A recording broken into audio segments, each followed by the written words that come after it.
Duplicate ratio. ചോദ്യം 3:5 duplicate ratio കാണുക. നമുക്കൊരു റേഷ്യോ തന്നിട്ടുണ്ട്, അതിൻ്റെ ഡ്യൂപ്ലിക്കേറ്റ് റേഷ്യോ കാണണം. ഡ്യൂപ്ലിക്കേറ്റ് റേഷ്യോ കാണാൻ നമുക്ക് തന്നിട്ടുള്ള റേഷ്യോയിലത്തെ രണ്ട് അക്കങ്ങളുടെ സ്ക്വയർ കണ്ടാൽ മതി. ഇവിടെ റേഷ്യോ 3:5 അപ്പോൾ ഡ്യൂപ്ലിക്കേറ്റ് റേഷ്യോ 3² 5². 3² എന്ന് പറഞ്ഞാൽ നമുക്ക് 3 × 3 5², 5 × 5. 3 × 3 9 5 × 5 25. 9:25 3:5 ഡ്യൂപ്ലിക്കേറ്റ് റേഷ്യോ 9:25.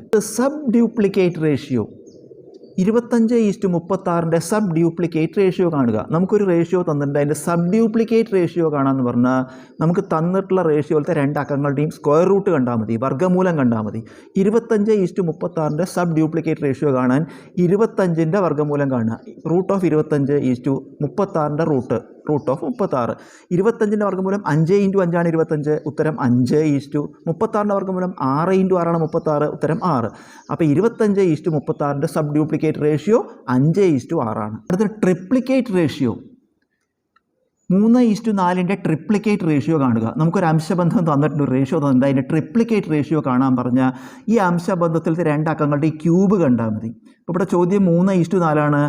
ട്രിപ്ലിക്കേറ്റ് റേഷ്യോ കാണാൻ 3ൻ്റെ ക്യൂബ് കാണുക. 3 ക്യൂബ് 4ൻ്റെ ക്യൂബ് 4 ക്യൂബ്. 3 ക്യൂബ് എങ്ങനെ കാണുക? 3 × 3 × 3 4 ക്യൂബ് 4 × 4 × 4. ഇത് ഗുണിക്കുമ്പോൾ 27 എന്ന് വരും. ഇത് ഗുണിക്കുമ്പോൾ 4 × 4 16 × 4 64. 3:4 ട്രിപ്ലിക്കേറ്റ് റേഷ്യോ 27:64. അടുത്ത sub triplicate ratio 64:125 sub triplicate ratio കാണുക. നമുക്കൊരു റേഷ്യോ തന്നിട്ടുണ്ട്, അതിൻ്റെ സബ് ട്രിപ്ലിക്കേറ്റ് റേഷ്യോ കാണണം. സബ് ട്രിപ്ലിക്കേറ്റ് റേഷ്യോ കാണാൻ പറഞ്ഞാൽ നമുക്ക് തന്ന റേഷ്യോയിലത്തെ രണ്ട് അക്കങ്ങളുടെ ക്യൂബ് റൂട്ട് കാണുക. ഇവിടെ 64:125. ഇപ്പോൾ cube root of 64 cube root of 125.